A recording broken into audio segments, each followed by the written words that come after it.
Ladies and gentlemen, this is MasterAS, and today I'll be taking a look at the LEGO Dimensions Starter Pack, set number 71171, recommended ages 7 through 14, although anybody can play it, and it contains 269 pieces. This was released back in 2015 for the PlayStation 3, PlayStation 4, Xbox 360, Xbox One, and Wii U for $100, unless you got half off like I did, as a Christmas gift or from one of the many sales. I have here the PlayStation 4 version, so we'll be taking a look at that. The top of the box showcases all the characters from year 1 that you could probably find out there is not that the game's been cancelled. Inside the box you get 2 more boxes, one of them with all the parts you need for building. The back of that box showcases all of the year 1 characters you can get as well. The other just being a white box on cardboard, which has all the other stuff including the game itself, of course the toy pad, which I'll show up later, a reminder not to take the game back to stores, and a nifty poster, which again showcases all the year 1 characters you can get, complete with the respective vehicles and gadgets, and divided by whatever franchise they come from. One thing to note, while the instructions show how to build the gateway, the instructions for the Batmobile are non-existent, basically saying you have to build using in-game instructions, but you can find those instructions online as well. Another thing, there is another version with Supergirl included, which was released the same time year 2 started. But not only was it exclusive to PS4 copies of the game, but it was also for a limited time.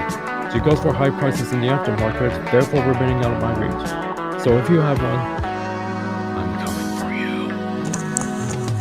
Batman, Gandalf, and Wildstar are the 3 minifigures included in this set. So let's take a look at each of them, starting with Batman. This particular version is based on the new 52 Batman as seen in the 2015 wave of DC superhero sets, which I do not have. Except that, Batman has a new cowl, new face, and the Type 2 cape piece. While this Batman has the old cowl, the old face, which is double-sided, and the Type 1 cape piece, which can crease if you're not careful. This double-sided face consists of a serious face and a grin face. The front and back printing on the torso is good, by the way. Plus he comes with a Batarang. Each minifigure comes with its own unique toy tag with printing on each of them. Batman's toy tag has Batman printing on it. Next up is Gandalf the Grey, a character from Lord of the Rings in case you didn't know.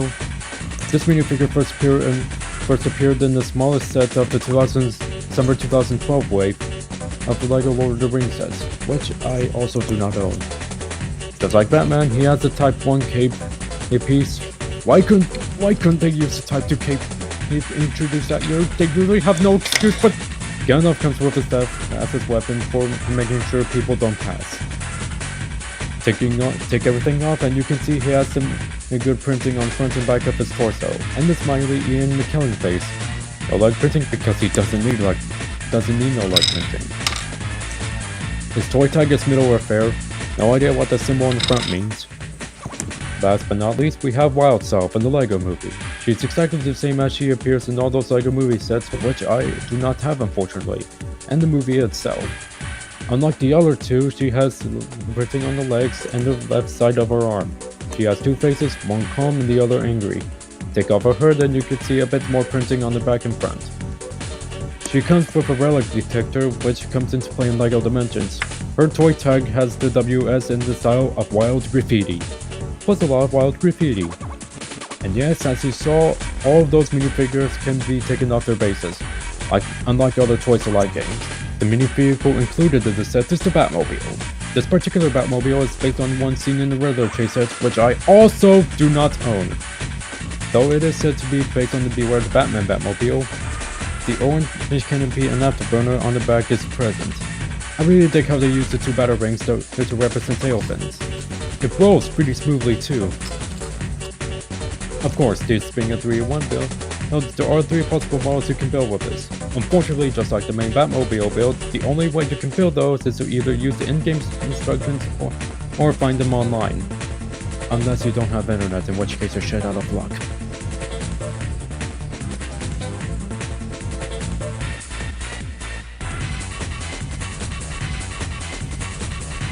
Anyway, the second build is the Bat Blaster, which looks weird. The third and final build is the Sonic Bat Ray, which also looks weird. Plus it has some ability to move up and down. Pew pew! Both have the ability to break glass or whatever. I haven't tried those out in-game as of this recording. However, don't lose the toy types they come on, since they don't have printing on them, and if you lose them, you're gonna have a very bad day. Finally, I can talk about the toy pad itself. You'll notice the 2x2 studded sections on each side. That's for holding the LEGO gateway in place, which I'll get to later. Keep in mind, this isn't one of those put the figure on the base and just leave it there while playing at all times kind of thing. That's right, you'll need to have a base near you at all times while playing this game, seeing as the base is used for gameplay stuff, such as shifting between different color portals, changing colors, escaping trapped by a bad guy, etc, etc. This base can only hold 7 minifigures and your vehicles/gadgets. You can't fit any more than that, so those of you wanting to have, say, the entire Teen Titans crew, Batman, the Doctor, Sonic the Hedgehog, and Finn from Adventure Time on the same base at once, I don't know what to tell you. One last thing I should mention is the LEGO logos, both on the toy pad itself and the one end of the USB. Neat! The LEGO gateway is built on this huge plate which slides under quite smoothly. I love this gateway. The amount of light blue and dark blue pieces used on here are just great. The building techniques are impressive. Plus it looks like a gateway. Of course the details on the bottom of the gateway are stickers. If you despise those, you can always leave them off. Although why would you? There are some things you can move around, such as the translate blue bank pieces, those gray bits, and the keystones. Let's talk about the keystones. Shift, chroma, element, scale, and locate are all present here, using those shield pieces found in that one LEGO Star Wars Battle Droid Carrier set. When you first start the game, you can leave them on the back of the gateway, and yes, those gray bits and that arm thing can move around. As you progress through the game, you unlock new keystones, which give you new abilities for you to use. Once you unlock that keystone, you can take it off that spot and put it on the portal. Another thing you can build as you play the game is Expo, voiced by Joel McHale from Community. He also played himself in the announcement trailer. This is a nice build, except it has nowhere to go. I recommend using whatever spare parts to build the spots for him to sit.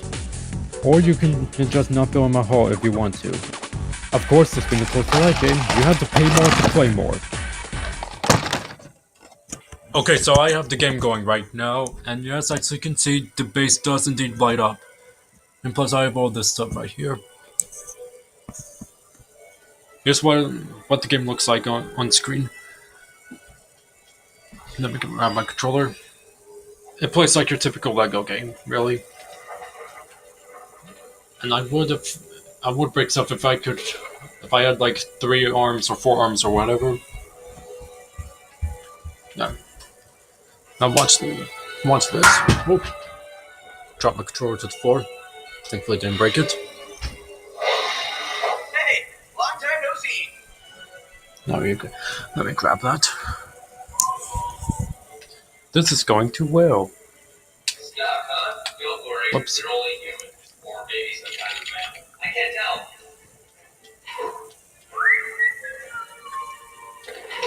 Here we go. And yes, each one has building instructions, even though I've already built them. Play through the levels too. He runs really, really fast. That's classic Sonic sounds or whatever, but I'm not talking about Sonic now, am I? So yeah, I just want to showcase what it can do, basically. I had months of hyping up to the game's release, especially since it was announced as a massive crossover between multiple franchises. I was already interested in Disney Infinity, which I got back in Christmas 2014, so you can probably see my reaction when LEGO Dimensions was announced. With that said, I definitely recommend this to any Toys to Life fan and any LEGO fan, especially since you can find it for half the original price on Amazon or whatever you guys get your games from. I do have some more LEGO Dimensions packs I'll be taking a look at in the future, as well as some other stuff. MasterAS Reviews now concludes this video. If you are interested in any other videos, I have them right here. Subscribing is always appreciated. Thank you and have a good one.